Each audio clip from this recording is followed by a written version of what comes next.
Assalamualaikum warahmatullahi wabarakatuh. Perkenalkan, nama saya Nur Hidayah dengan NIM 221051422032. Saya dari program studi Agribisnis Fakultas Pertanian Universitas Lambung Mangkurat. Di video ini, saya akan melakukan penyuluhan untuk memenuhi tugas mata kuliah Bahasa Indonesia oleh Ibu Supati MPD. Assalamualaikum warahmatullahi wabarakatuh. Waalaikumsalam warahmatullahi wabarakatuh. Perkenalkan, nama saya Nur Hidayah dari program studi Agribisnis Fakultas Pertanian Universitas Lambung Mangkurat. Kakak sekalian, bagaimana kabarnya? Baik. Jadi, di sini saya akan memberikan informasi tentang meningkatkan ekonomi rumah tangga melalui budidaya sayuran organik. Nah, sebelumnya nih, apa ada yang tahu apa itu agribisnis? Enggak. Jadi, agribisnis ini salah satu program studi yang ada di Fakultas Pertanian. Agribisnis atau yang disebut sosial ekonomi pertanian merupakan sebuah usaha mengolah hasil pertanian yang melibatkan penyediaan bahan baku bertani, pembudidayaan lahan pertanian, pemanenan hingga pemasaran hasil tani. Jadi, ada beberapa hal yang perlu dipersiapkan sebelum memulai budidaya, yaitu benih, pupuk, media tanam, alat bantu lainnya. Ada beberapa tahapan penting berbudidaya sayuran sehat yang dimulai dari tahapan pembibitan, penanaman, pemeliharaan, panen, dan pasca panen.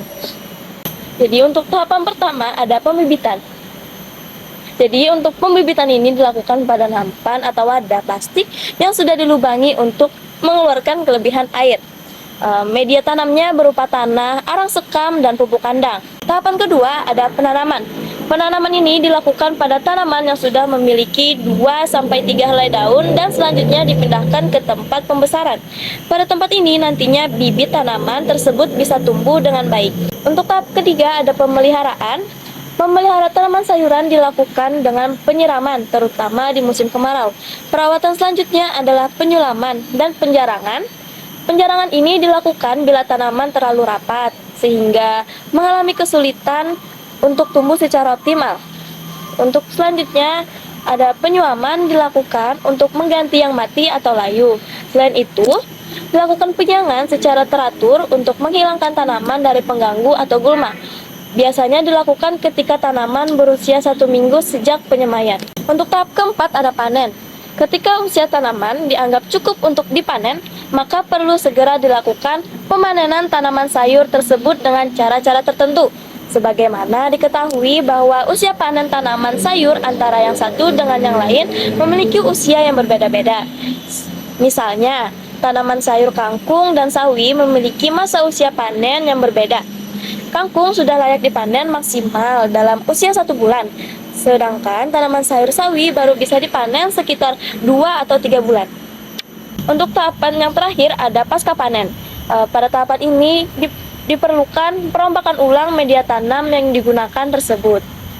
Jadi kakak sekalian, kegiatan budidaya ini selain dimaksudkan untuk pemenuhan terhadap kebutuhan sayuran yang sehat, tetapi secara ekonomis juga memberikan manfaat terhadap penghematan pengeluaran belanja sehari-hari khususnya sayuran.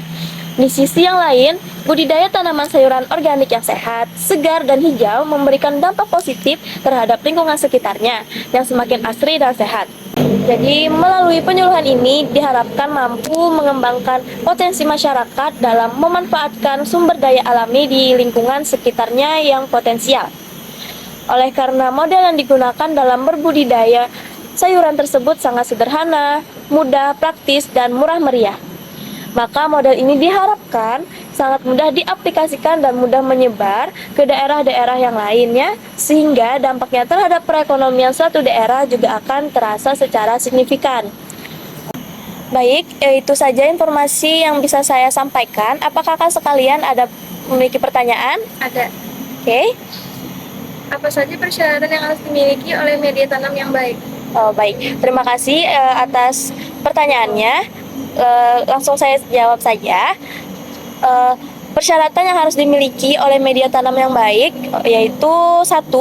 Mampu menyediakan ruang tumbuh bagi akar tanaman sekaligus juga sanggup menopang tanaman. Yang kedua, memiliki porositas yang baik. Artinya bisa menyimpan air sekaligus juga mempunyai drainase dan aerase yang baik. Yang ketiga, menyediakan unsur hara yang cukup baik makro maupun mikro. Keempat, tidak mengandung bibit penyakit. Baik, itu saja yang bisa saya jawab. Apakah ada lagi? Tidak. Terima kasih atas kehadiran kakak sekalian sudah mau mendengarkan penyuluhan dari saya. Baiklah, akan saya tutup penyuluhan pada hari ini dengan mengucapkan Assalamualaikum warahmatullahi wabarakatuh. Waalaikumsalam warahmatullahi wabarakatuh.